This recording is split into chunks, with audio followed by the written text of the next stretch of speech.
ilmu thariqah itu inti dari ajaran Sayyidina Muhammad SAW. Syariat itu pakaiannya. Kalau ada baju, nggak ada orangnya, jadi bagus nggak? Nggak ya? Nggak. Ada tubuh, nggak ada nyawa. Itu disebut hidup atau mati. Maka mohon maaf, orang belajar syariat, nggak belajar thariqah. Mohon maaf, kata Syekh Abdul Qadir Jilani, seperti tubuh tak bernyawa. Kalau orang belajar thariqah, bagi dia, akhtaru alla akhtar. Aku memilih untuk tidak memilih sendiri, tapi biarkan Allah memilih. Mau bahagia nggak? Kurangi keinginan. Jadikan keinginan kita lebur dalam keinginan yang maha besar. Keinginan kita kecil. Keinginan yang maha besar itu lebih besar. Keinginan kita itu kebahagiaannya kecil. Tapi keinginan yang maha besar, kebahagiaannya juga sangat besar. Karena kita punya keinginan dalam keinginan Tuhan, Allah, makanya Bapak nggak pernah bahagia. Sulit bahagia. Nggak pernah puas. Ya, karena punya keinginan yang berbeda dengan keinginan Tuhan.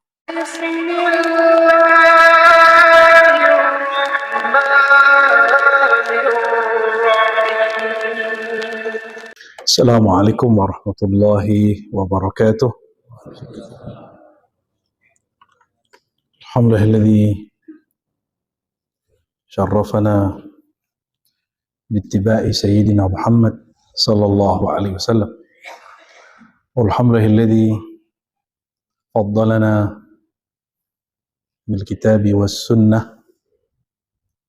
Wa nas'alullaha ta'ala an yaj'alana fi mahabbatihi. Asyhadu an la ilaha illallah, asyhadu anna Muhammadan abduhu wa rasuluh. Allahumma salli ala sayyidina Muhammad wa ala alihi wa ashabihi ajma'in ma ba'du. Oke, pada kecapean Pak ya, jadi cari sandaran ya. Kalau yang berkenan mendekat, monggo, biar terasa lebih ngajinya. Ya, kalau kecapean punggungnya nggak usah dipaksa Pak. Tapi kalau yang berkenan mendekat, silakan mendekat. Nabi SAW jika buat kajian, beliau katakan qaribu, mendekat, gitu. Karena akan beda magnetnya kalau Bapak menjauh. Akan beda. Mari kita mulai kajian ini dengan baca suratul Fatihah. Ya kan,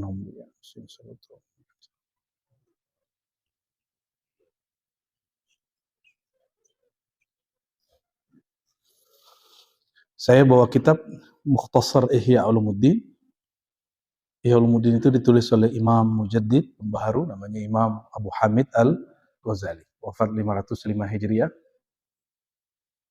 Pengaruh beliau sudah sampai ke Andalus, meskipun waktu itu belum ada YouTube. Sekarang 1440 sudah masuk 7 ya? Nggak terasa kan? Ya. Sedangkan beliau wafatnya 505. Kitab beliau Ihya Ulumuddin itu terdiri dari 4 tema, ya. Yang paling viral di zamannya itu 3 tema terakhir, muhlikat, munjiat, yang membuat seseorang binasa, meskipun dia ahli ibadah, meskipun dia ahli ilmu, apalagi dia ahli dunia. Dan yang keempat, jika dia sudah tahu apa yang membuat dia celaka dunia akhirat, maka dia harus tahu jalan keluarnya. Dan beliau menulisnya sangat ilmiah sekali, mengikuti pola-pola keilmuan modern di zaman itu. Dan sampai hari ini masih relevan kitabnya. Jadi ketika ada orang sombong, beliau memperlakukan orang itu melebihi psikolog hari ini. Psikolog itu hanya bisa mendiagnosa zahir, perasaan. Tapi kalau Ghazali masuk ke dalam diri orang itu, dicari penyebabnya apa, dia diagnosa pelan-pelan, lalu dia kikis habis-habis. Dan antara 2 orang yang sombong, ini mohon maaf Bapak masuk kantor, itu kesombongannya beda Pak. Ada satu karena sehatnya, satu karena bajunya bagus, satu karena mobilnya baru, satu karena baru beli rumah juga. Nah, itu cara benerinnya beda. Satu karena jabatannya naik, satu karena gajinya naik. Itu cara benerinnya beda. Dan Imam Ghazali kerjaannya ngobatin orang begitu. Itu kerjaan Ghazali. Karena dia orang yang pernah mencapai puncak intelektualitas tertinggi di zamannya. Jadi kalau ada profesor, dia di atas semua profesor. Majelis dia, kuliah dia di Jami'ah Nizamiyah di Baghdad, dihadiri 300-an orang terpilih dari semua wilayah. Yang sudah lolos, yang alim ulama, yang fakihnya, yang sudah hafal Quran, sudah ngerti kian ribu hadis, baru boleh ikut majelis dia. Karena kitab dia terlalu mewah, terlalu berat. Banyak yang iri, karena setiap yang diberi nikmat pasti ada yang iri. Ya, iri pun macam-macam Pak, cara ngobatinnya. Bapak punya teman iri, itu dia iri penyebabnya apa? Itu Ghazali tahu apa yang kemudian menyebabkan orangnya, lalu bagaimana cara menyembuhkan penyakit itu. Karena kitabnya sangat mewah, tidak bisa dicapai oleh semua orang, tebal sekali kitabnya. Diringkaslah oleh generasi setelahnya. Bahkan oleh dia sendiri, Imam Ghazali sendiri meringkas. Saudaranya namanya Ahmad Ghazali juga meringkas. Murid-muridnya meringkas. Sampai kepada murid dari murid dia, yaitu Al-Imam Syekh Abdul Qadir Al-Jilani. Kita sering buat manaqib Syekh Abdul Qadir Jilani, tapi kita jarang mengajarkan kitab Syekh Abdul Qadir Jilani. Kita sering mengajarkan zikir Syekh Abdul Qadir Jilani. Sering mentawassulkan ila hadrati, ila ruhi Syekh Abdul Qadir Jilani, Al-Fatihah. Atau kalau di dunia thariqah itu ila hadrati Syekh Abdul Qadir Jilani, qaddasallahu sirrahu, Al-Fatihah. Tapi kita jarang mengajarkan kitab dia. Nah, salah satu kitab dia adalah dia meringkas kitab yang mewah tadi menjadi satu kitab yang kecil. Ini sebenarnya lebih tipis dari ini, tapi ini karena sudah diedit, diberi uraian lagi oleh si pengeditnya. Syekh Abdul Qadir Jilani membagi kitab itu minimal 2, ilmu syariat, ilmu tarekat. Menjadi hal yang tidak menyeramkan. Jadi orang belajar fikih, hukum, syariat, itu barengan dengan belajar tarekat. Bagi dia, 2 ilmu ini nggak boleh dipisah. Jangan hiraukan kalau ada orang ngomong, oh benerin aja syariatmu dulu, nggak usah ngaji yang berat-berat. Cara membenarkan syariat itu mesti bertarekat. Belajar sholat, dari kecil belajar sholat. Supaya sholatnya benar diapain? Belajar khusyuk. Belajar khusyuk macam-macam. Orang belajar khusyuk nggak, kalau nggak jalur thariqah, muncullah metode-metode khusyuk. Metode ini, metode itu, metode ini, metode itu. Tapi metode itu tidak ada yang abadi. Metode yang abadi, metode yang diajarkan sang Nabi yang mengajarkan hidup yang abadi. Apa itu? Anta abudallah ka'annaka tara. Khusyuk itu engkau menyembah Allah dan engkau mengenal siapa yang engkau sembah. Itu terjemahan bebasnya. Nah, jadi kalau mau khusyuk nggak usah pakai teori macam-macam. Bapak juga nggak dituntut mengerti terjemahan Qur'annya. Kan repot. Kalau orang kayak Bapak ini kerja di kantor, berapa jam di kantor? Kapan belajar bahasa Arabnya? Bahasa Arab itu Pak, Bapak kira udah selesai nih bahasa Arab? Belum, masih ada lagi nahu di atasnya. Grammar di atas grammar. Ada grammar yang basic, ada yang sedang, ada yang rumit banget, ada yang rumit sekali Pak. Itu nahu bahasa Arab. Menurut saya bahasa Arab itu bahasa tersulit. Maka dia sulit untuk digoyang. Bahasa Arab itu perkembangannya sangat statis sekali. Semenjak dia naik di zaman Sibawai, sampai sekarang begitu aja. Perubahannya nggak banyak. Kenapa? Sudah ada kitab yang abadi, yaitu Al-Quran yang menjadi rujukannya. Kalau bahasa Indonesia, tahun 80 sudah beda dengan hari ini. EYD-nya sudah lain. Bahasa kita dulu bahasa Melayu, Pak. Ya. Mohon maaf, negeri jiran itu karena tidak menjadikan bahasa Melayu itu seserius kita ngolah bahasa Indonesia, sekarang jadi bahasa rujak namanya. Jadi campur-campur. Aku dan I. Itu anak muda jiran hari ini lebih senang manggil dirinya I daripada aku atau saya. Itu bagi saya menyedihkan. Ya. Mereka malu hari ini baca saya, itu malu. Padahal itu lebih indah di telinga kita daripada panggil I. Ya kan? Ayu. Dan untungnya negeri kita, negeri yang kita sebenarnya nggak dijajah Belanda. Kita cuma dieksploitasi oleh pedagang COV. Apa? Waduh, susah pun nggak aja. Ini tanda ngantuk nih Pak, karena baru tidur 1 jam. VOC. Makanya kita nggak pernah mencintai apapun dari Belanda. Bahasanya, orangnya, budayanya kita nggak ada yang senang. Jadi kalau orang benci bilang Londo loh gitu kan. Kalau orang kita kalau lagi kesel apa? Belanda bangsat kan gitu kan dulu kan. Saya masih ingat tuh orang-orang tua-tua itu kalau lagi marah Belanda. Jadi Belanda itu jadi stigma. Lain kalau di negara-negara Commonwealth itu persemakmuran itu beda. Itu ya lihatlah sendiri. Mereka mengganti bahasanya, mengganti budayanya. Ya, kita lihat anak-anak mudanya udah nggak tahu budaya asli Melayu hari ini. Ya, hanya satu dua ya paling. Ya mungkin saya ngomong begini banyak yang marah juga. Marah aja ya. Ini bentuk kritik kita terhadap apa yang terjadi hari ini. Imam Al-Ghazali, kitabnya diringkas oleh Syekh Abdul Qadir Jilani. Ini kenapa saya bawa kitab? Karena kajiannya berlanjut sampai 7 kali. Nanti pindah pulau ya. Jadi siapa yang punya waktu silakan ikut. Ya. Tapi memang mohon maaf Pak ya, ngaji di kantor beda ngaji di masjid biasa. Ya. Antusiasnya beda.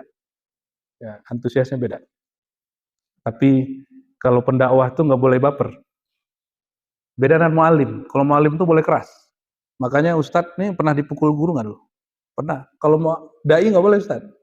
Dai itu ud'u itu atau idfa billati hasan. Jangankan ngajak orang, membalas orang yang nyerang aja dengan cara yang ahsan. Yang lebih baik, yang lebih lembut. Jadi Ustadz jangan coba-coba keras di kantor kalau ngajar. Ya, terkutuk loh, jangan gitu. Orang udah mau sholat aja capek itu udah hebat. Udah mau jamaah aja itu udah hebat itu. Ya, udah mau kemudian menjadikan masjid tempat rehat itu sudah luar biasa. Ya, itu perbedaan dai dengan mu'alim. Nah, saya menjama itu memixkan, mengkompilasikan duanya. Secara materi mu'alim, secara metode dai. Nah, maka bahasanya pun dipilih yang kira-kira Bapak tersinggungnya nggak terasa tersinggung gitu.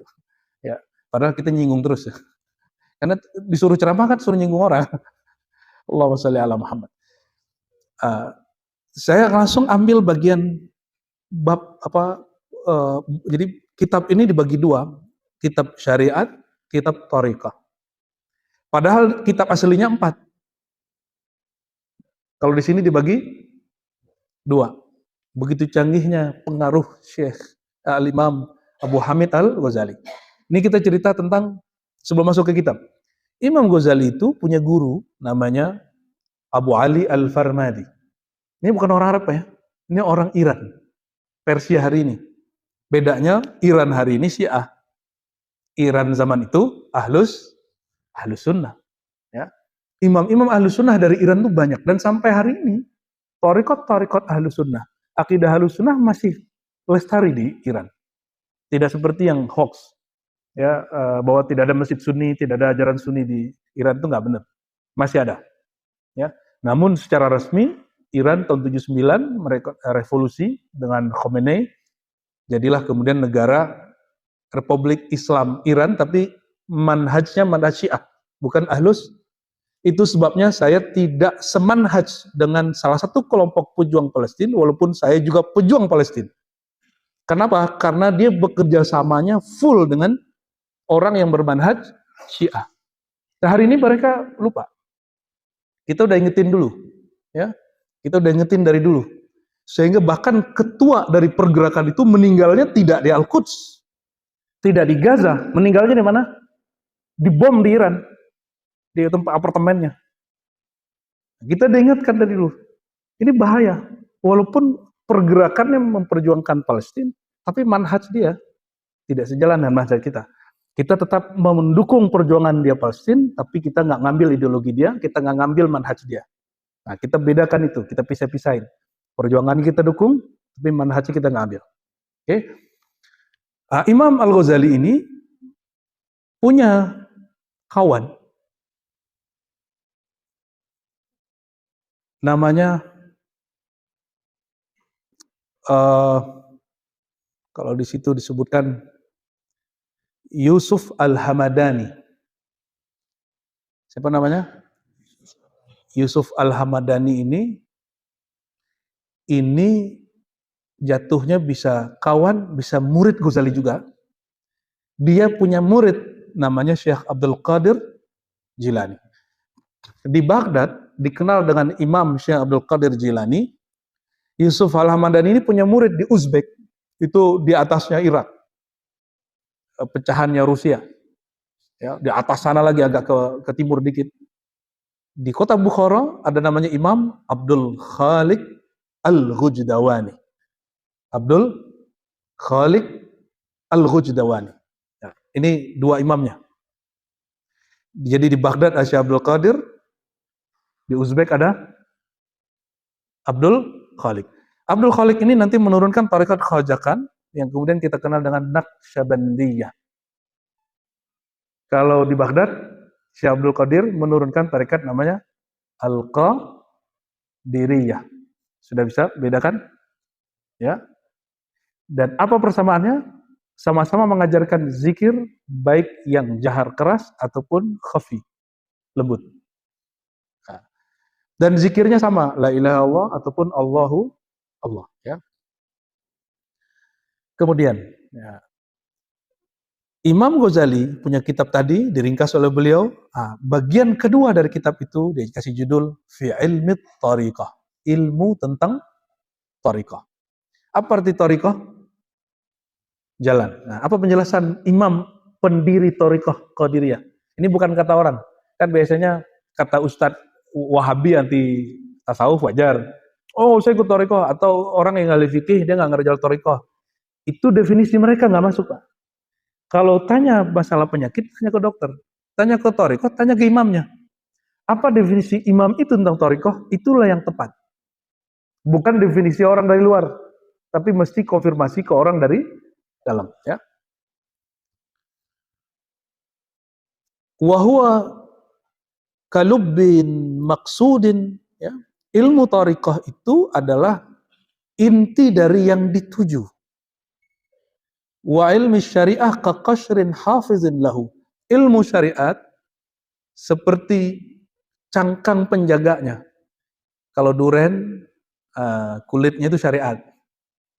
Isinya itu yang disebut thariqah. Tapi thariqah versi beliau itu sudah masuk ke ilmu yang kita sebut ma'rifat hari ini. Ya. Walidha qala Ali radhiyallahu anhu, oleh karena itu Sayyidina Ali berkalam, at-turuqu kulluha masdudah 'alal khalq. Semua jalan tertutup kepada makhluk illa man iktafa atharar Rasul sallallahu alaihi wasallam.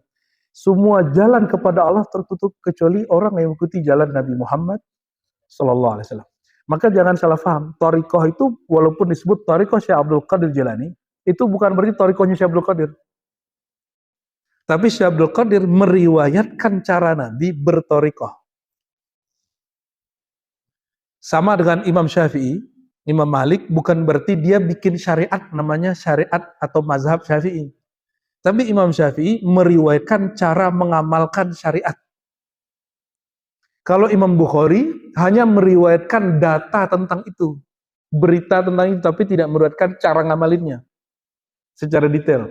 Sehingga tidak ada namanya mazhab Bukhari, yang ada namanya mazhab Syafi'i. Imam Syekh Abdul Qadir Jilani itu, dia punya metode untuk memahami cara Nabi menyembah Allah secara rohani. Maka disebut thariqah Syekh Abdul Qadir Jilani. Maka dia menukil kalimat ulama salafus saleh, namanya Abu Sa'id Al-Kharraz, ya. Abu Sa'id Al-Kharraz ini pernah berkalam, kullu batinin yukhalifuhu zahiru fahuwa batilun. Setiap yang batin, setiap ilmu thariqah, setiap ilmu tasawuf, setiap ilmu-ilmu kerohanian, yukhalifuhu zahir, yang bertentangan dengan zahir syariat, fahuwa batil, pasti itu batal, pasti itu bukan ilmu tarekat, pasti itu bukan ilmu tasawuf. Jadi tidak ada namanya tasawuf batil. Tasawuf itu pasti sesuai dengan syariat. Tarekat itu bisa jadi salah, tapi kalau tasawuf pasti sahih. Cuma datang Ibnu Taimiyah, dia bedain ada tasawuf batil, ada tasawuf enggak. Akhirnya kita terpaksa menggunakan istilah itu karena sudah viral, ya. Lalu berkata Imam Junaid, Imam Salafus Saleh juga, wafatnya 297 Hijriah. Jadi jangan dikira Pak, ilmu tasawuf itu bukan bikinan imam belakangan. Ilmu tasawuf dirumuskan dari ajaran Nabi oleh Imam Salafus Saleh. Maka saya menantang orang yang merasa lebih salaf. Salafmu mana? Ini salaf kami. Ya. Imam Junaid, Imam Salafus Saleh. Abu Said Kharraz, Imam Salafus Saleh. Sayyidina Ali, sahabat Nabi. Apa kata dia? Al-ilmu ilmani. Ini bukan hadis ya. Ada yang menulis di beberapa buku, ini hadis itu tidak benar. Ilmu itu dua. Ilmu al-ubudiyah, ilmu tarbawiyah. Ilmu cara beribadah. Yang kedua, ilmu mendidik orang yang sedang ibadah. Ilmu tarbiyah. Jadi dulu beliau menyebut tasawuf itu sederhana. Ilmu mendidik rohani. Bapak ini mohon maaf, dari kecil langsung disuruh sholat atau diajarin kenal yang disembah dalam sholat? Sholat dulu kan? Makanya kepaksa kan sholatnya. Sampai sekarang? Enggak. Coba kalau tahajud terpaksa enggak? Coba malam hari ini yang tahajud. Bapak bisa persiapkan kerja bertahun-tahun di kantor ini. Ya kan? Tapi tidak mempersiapkan bertemu Allah dengan tahajud. Minimal witir satu rakaat. Nah, yang bisa berkalam begitu tuh orang-orang thariqah. Kita besok mau ketemu atasan nih, kita mau presentasi. Kita siapin bergadang. Kata Allah Ta'ala, ya ayyuhalladzina amanu taqullaha wal tanzur nafsum ma qaddamat lighad. Itu kan dibaca di setiap Jumat. Wahai orang beriman, kalau betul di hatimu ada iman, siapkan pertemuan besok dengan Allah. Artinya, setiap mukmin dia merasa besok saya pasti akan mati. Kalau saya besok mati, apa proposal saya kepada Allah? Persiapannya apa? Itu. Nah, untuk bisa ke sana, dia nggak cukup belajar hanya rukun syarat sholat. Dia mesti belajar thariqahnya sholat. Bapak baru belajar ubudiyahnya sholat. Bahasa hari ini baru belajar simbol ritual. Ya, ngangkat tangannya segini. Ya, cara punggungnya begini. Baru belajar di situnya. Tapi belum belajar yang di dalamnya itu. Nah, makasih.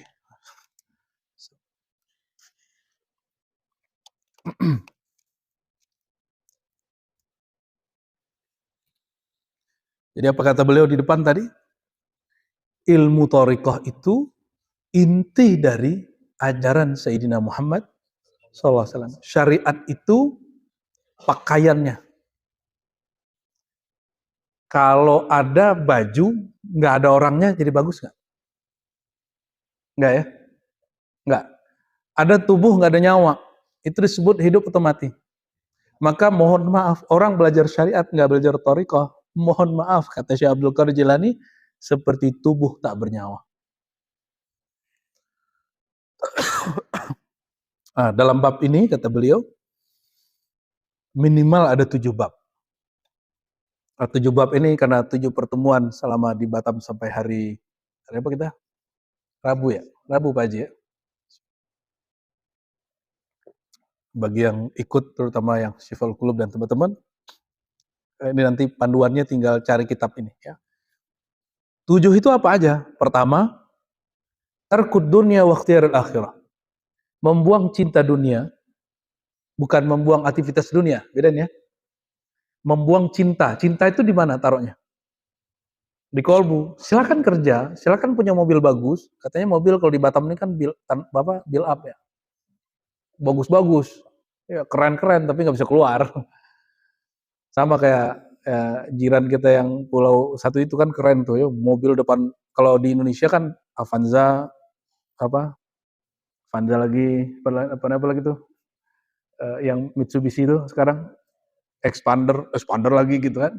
Kalau di sana enggak, depannya Porsche, belakang Porsche, depannya Porsche lagi Pak. Tapi nggak bisa kemana-mana. Kalau kemana-mana harus pakai surat dulu. Oke, silakan pakai pakaian terbaik. Karena Allah suka melihat hamba pakai nikmatnya. Maka disebutkan dalam hadis yang sahih, at-ta'imu syakir kasaimus sabir. Derajat orang yang bersyukur ketika dapat nikmat, itu setara dengan orang yang lagi kesusahan dan bersabar. Kalau kita ditanya, pilihnya mana? Nah, pilihnya mana? Pasti maunya dapat nikmat semua. Padahal, orang lagi diuji itu juga nikmat. Kalau orang belajar thariqah, bagi dia, akhtaru alla akhtar. Aku memilih untuk tidak memilih sendiri, tapi biarkan Allah memilih. Maka ada namanya salat istikharah. Perbedaan orang hanya ahli ibadah dengan orang thariqah, kalau ahli ibadah itu pas ada hajat baru dia bersolat hajat. Isi solat hajat apa? Kalau baca doanya, apa isi dari solat hajat? Bukan minta proposal kita. Justru kita minta apa kalau solat hajat? Ya Allah, jika ini dalam ilmu Engkau baik, gitu kan?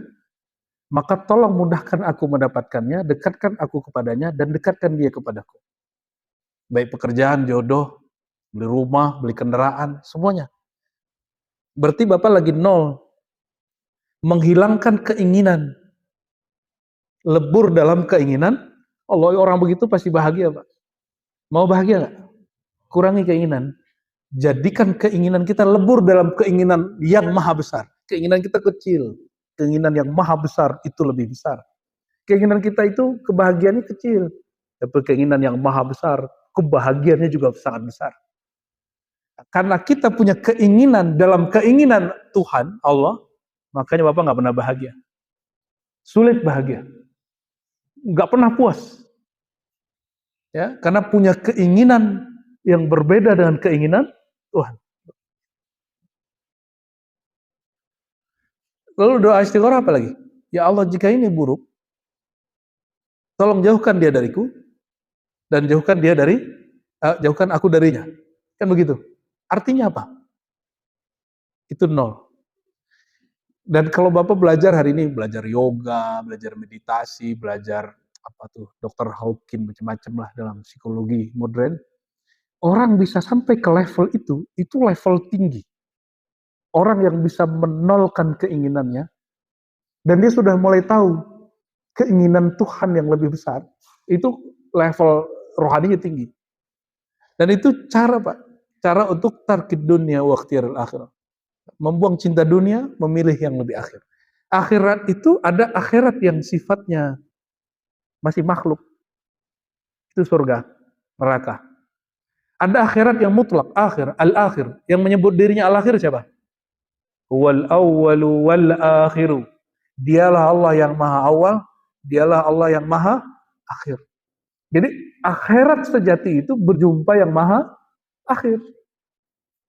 Nah, itu ada babnya, itu bab pertama kalau ngaji. Jadi kalau ngaji tarekat itu bukan kemudian Bapak jadi Tuhan. Ngaji tarekat itu sederhana. Ngobatin penyakit cinta kepada selain Allah.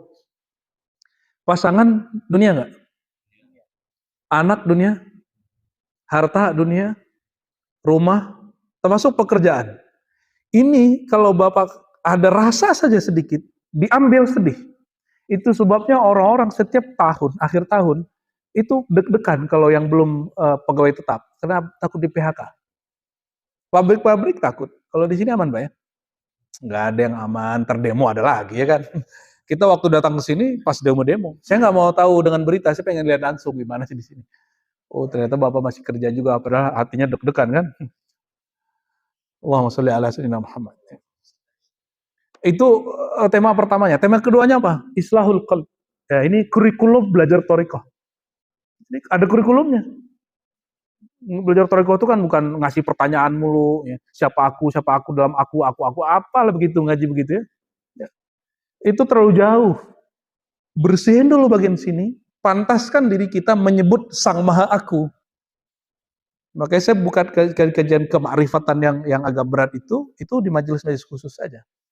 Selebihnya yang kita buka itu yang boleh-boleh aja. Paling spill dikit-dikit. Nah, islahul qalb. Benerin kolbu. Supaya saat mengaji makrifat nggak ada kesombongan. Ini penyakit, ini banyak yang datang ke saya, Bapak, mohon maaf. Itu pengennya debat. Baik yang salafi, wahabi, orang tarekat, orang yang ngaku bertasawuf, orang yang ngaji ahli hakikat, ngerasanya dia paling alim. Itu penyakit kolbu. Maka bab kedua setelah membuang dunia. Dunia itu ada yang tadi materi, ada yang imateri. Apa kalau YouTube tuh subscribers? Apa? Iya, follower itu kalau di Instagram kan. Itu dunia. Itu dunia. Itu harus ditalak, Pak. Karena kolbu ini dia nggak bisa mendua. Yang bisa mendua membanyak ini cuma di sini. Kalau kolbu dia satu aja. Kalau dia dunia, berarti nggak ada akhirat di dalamnya. Kalau ada akhirat dalamnya, berarti nggak ada dunia dalamnya. Duh, gitu aja. Ya. Nah, maka bab keduanya setelah kemudian dia steril dari cinta dunia, baru dibersihkan kolbunya. Nah, islahul qalb. Pengislah kolbu. Maka di situ ada penyakit-penyakit kolbu. Ini jujur saja, Bapak.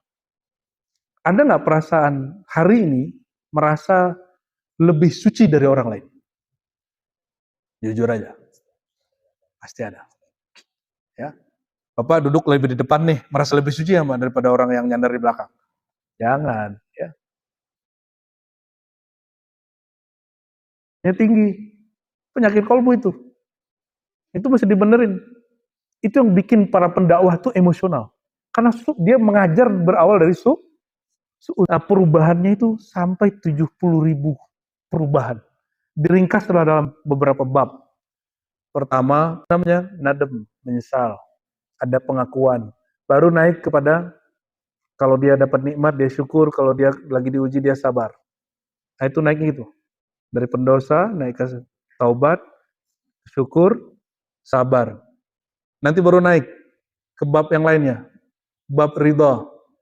Masuk ke bab mahabbah. Baru masuk paling tinggi, ikhlas, melepas. Mahabbah itu cinta. Jadi di bab 2 ini sudah ada bab-bab juga. Nanti ada namanya bab ikhlasun niyah. Mengikhlaskan niat. Nah, ini contoh. Niat ini bukan usoli-usoli itu, Pak. Niat itu meluruskan visi. Meluruskan apa? Visi. Mohon maaf, kita di dunia kerja atau di suatu majelis atau di suatu perkumpulan, apakah semua orang satu tujuan? Enggak semua satu tujuan kan? Ini contoh nih, kementerian di negeri kita. Presidennya mungkin dia nasionalis, cinta negara. Menterinya sama nggak? Ada emang kena cinta negeri, ada yang cinta ulus. Ya kan? Ada yang memperkaya negeri, ada yang memperkaya diri. Kalau diturunin ke kantor sama aja. Di sini ada yang ingin bekerja itu mencari nafkah sekaligus karena nafkah itu yang dinafkahi juga keluarga. Keluarga itu bagian dari negeri, pilar-pilar negeri. Maka penafkahi keluarga dengan cara yang halal itu cara membangun negeri dengan yang baik. Itu logika kita. Tapi ada enggak? Dia bukan membangun negeri, tapi memperkaya diri dan memberi makan keluarganya dengan cara yang subhat dan haram. Itu menghancurkan negeri. Sama-sama bekerja, mungkin sama-sama sholat zuhur juga. Makanya kita ketemu beberapa kali koruptor itu sholat tahajud, Pak. Kan ada yang udah meninggal tuh ya. Saya ini tahajud malam, masa itu dikorupsi? Lah urusannya apa yang ditahajud? Emang ada korelasinya orang tahajud sama ini? Enggak ada. Tahajud itu ritual. Sedangkan korupsi itu persoalan ya, pelanggaran dia kepada hukum. Ya. Jangankan itu, Imam Junaid ditanya, apakah wali Allah bisa berselingkuh, berzina? Apa jawaban Imam Junaid? Itu takdir. Kenapa? Selain Nabi, pasti berdosa. Selain, ya, Ustadz nih bisa nakal, Ustadz. Hati Ustadz. Bahkan lebih nakal lagi, karena tahu cara tobatnya. Ini contoh. Jadi, ada satu bab meluruskan niat. Jadi imam-imam salafus saleh dulu mengatakan, kami sebelum berjuang, kami belajar cara ngurusin niat. Jadi mereka di training gurunya, diajarin gurunya. Maka di kantor itu Bapak Ibu, mohon maaf ya, mesti ada training khusus memperbaiki visi misi daripada orang yang bekerja itu. Gak cukup kalau kita di sekolah kan Pancasila, itu mah hafalan. Ya. Mesti dijelasin maknanya. Nggak cukup dengan slogan-slogan, tapi pemaknaan-pemaknaan. Nah, kurikulum berikutnya apa? Uzlah. Pernah dengar uzlah? Bapak kalau mau bikin proposal atau mau nulis satu proyek, perlu menyendiri nggak? Ya, betul. Kalau dulu mau presentasi di kampus, walaupun ngambil dari Google, perlu waktu khusus nggak? Nggak diganggu orang. Handphone kita mati, kita nggak diganggu orang. Itu urusan dunia. Apalagi urusan kepada diri dan Allah. Kita butuh yang disebut uzlah. Apa arti uzlah? Menyendiri. Nah, dan kita tidak adil kepada diri, kita menyendiri untuk urusan duniawi, tapi tidak pernah menyendiri untuk urusan ukhrawi. Nah, nanti ada babnya di situ. Kalau orang sampai di bab itu, dia pasti akan suka nanti menyepi. Maka Nabi itu, sebelum dikenal sebagai Nabi dan Rasul, beliau ngapain? Beliaunya sudah Nabi, beliaunya sudah Rasul, tapi tugasnya belum. Apa yang beliau kerjakan?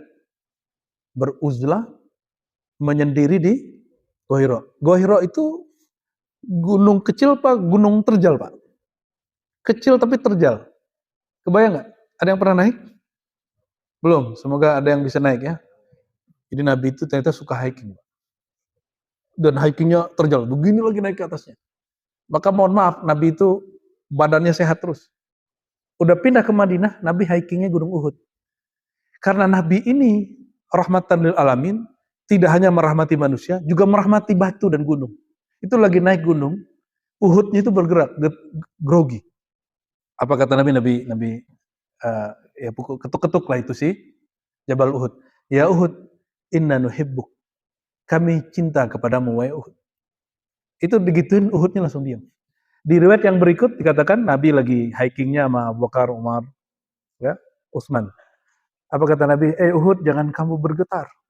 Di atasmu ada seorang Nabi, Siddiq, syahid, syahidain, 2 orang syahid. Langsung itu gunung Uhud diam. Nabi bicara ke gunung itu khurafat nggak Pak?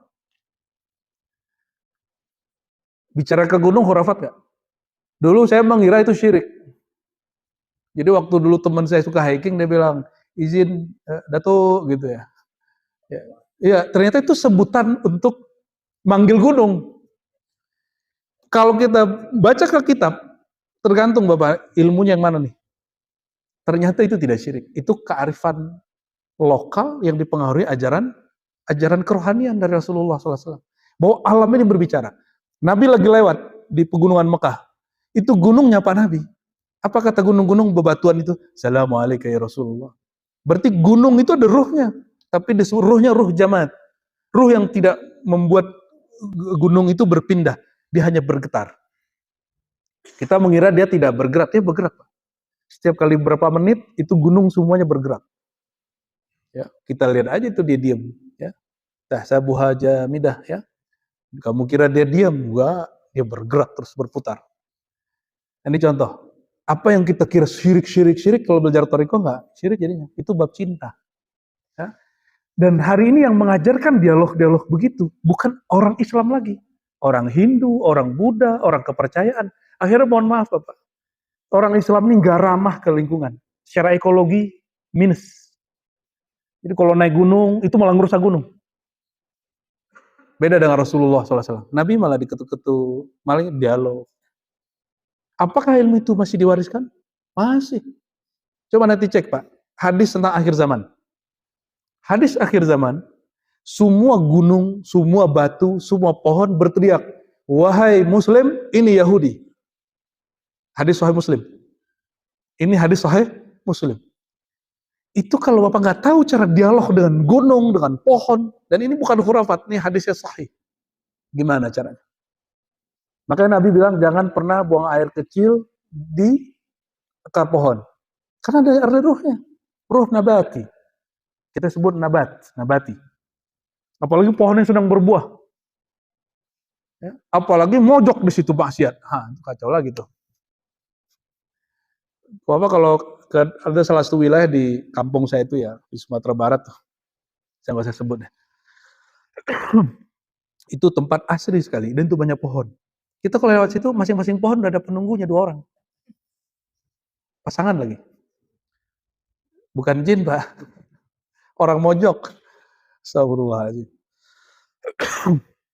Nah, jadi dalam salah satu materi thariqah itu juga mengheningkan diri, dialog dengan diri. Ah, Bapak ini kalau lagi diam, tiba-tiba ada ide nggak? Tahu nggak idenya dari mana? Siapa yang ngirim? Hmm? Karena kita tidak melatihnya setiap saat, kita mengira itu cuma ide seleweran lewat. Padahal setiap hari, setiap detik Allah menurunkan nur ilmu. Baik siang ataupun malam. Dan malam itu kenapa jadi spesial? Karena waktu itu orang nggak banyak bangun, suara nggak banyak, getaran-getaran nggak banyak, gelombang-gelombang nggak banyak, itu gelombang yang manggu otak nggak banyak.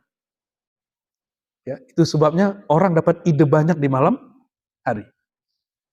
Coba aja lihat orang-orang yang suka mengheningkan waktunya di malam hari, itu udah lebih maju daripada orang yang tidak. Ya, nah, itu uzlah. Nanti ada namanya bab fadailus samt, diam. Diam itu hari ini ada diam offline dan diam online ya, untuk zaman now. Nanti ada bab jauh, berlapar-lapar. Saya mau tanya, apakah nasi mengenyangkan? Beneran? Gak usah makan nasi Pak hari ini ya. Lagi puasa? Enggak, biasanya ini air menyegarkan enggak? Karena setiap hari kita makan, kita kenyang, kita minum, kita segar.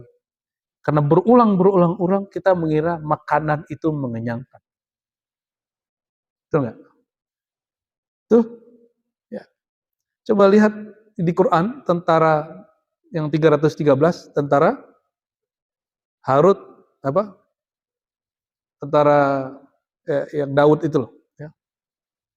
Yang 313 yang di Al-Quran disebutkan ketika mereka sampai di sungai, tidak boleh minum banyak-banyak. Minumnya hanya pakai tangan. Kenapa? Yang menyegarkan Allah, bukan? Itu mereka belasan ribu. Sisa cuma 313. Yang hanya ngambil air pakai tangan. Dari belasan ribu, sisa berapa? 313. Maka ruhani mereka, nurnya diwariskan ke Ahlul Badar 313. Kalau tadi mereka masih minum. Kalau Ahlul Badar perangnya lagi 17 Ramadan. Nggak makan, nggak minum. Lebih ngeri mana, Pak? Lebih keren mana, Ahlul Badar atau tentara itu? Ahlul Badar. Nanti di akhir zaman ini lebih berat lagi. Lebih berat lagi. Ya, kalau di hadis disebutkan nanti Rum ditaklukkan dengan takbir. Saya kemudian berpikir, di hadis kan ada rizkinya malaikat, makanannya malaikat, subhanallah bihamdi, subhanallahil azim. Di kitab Ihya Ulumuddin Ghazali mengatakan, kamu harus mengenal sisi malaikatmu. Jadi kita ini punya sisi malaikat, tapi kita bukan malaikat ya. Kalau itu dominan, Bapak hanya baca subhanallah itu bisa kenyang. Nah, ilmu itu ada di thariqah. Tapi tidak semua thariqah. Thariqah yang berebutan murid nggak masuk. Thariqah yang rebut-rebutan jadi mursyid nggak masuk. Thariqah yang nyalahin thariqah yang lain nggak masuk itu Pak. Itu nggak thariqah Muhammadiyah, itu nggak thariqah ikut Nabi Muhammad itu. Thariqah hawa nafsu dia itu. Cuma mengatasnamakan Qadiri, Naqsyabandi, padahal nggak ikut Imam Syekh Abdul Qadir Jilani, nggak ikut Bahauddin Naqsyabandi. Nah terakhir nanti kalau Bapak belajar bab thariqah, ada namanya Fadailus Sahar wa Ilmir Ru'ya. Memahami bergadang yang positif dan ilmu memahami pengalaman rohani baik mimpi ataupun alam trans. Ada yang disebut halu, ada yang disebut mukasyafah, ada yang disebut musyahadah. Nah, kalau orang belajar thariqah itu terang benderang bagi dia. Ini halu, ini mukasyafah di kolbu, kalau musyahadah di roh. Ya. Nah, ini barangkali pengantar dari rihlah pada siang ini. Ya. Insya Allah kita lanjutkan nanti malam. Nanti malam di mana Pak Haji? Masjid Alamin. Oke. Semoga bermanfaat. Semoga yang hadir berkah Allah, yang kembali kerjanya dengan semangat. Ya. Semangat menafkahi keluarga dengan yang halal, membangun negeri dengan cara yang halalan, thayyiban. Assalamualaikum warahmatullahi wabarakatuh.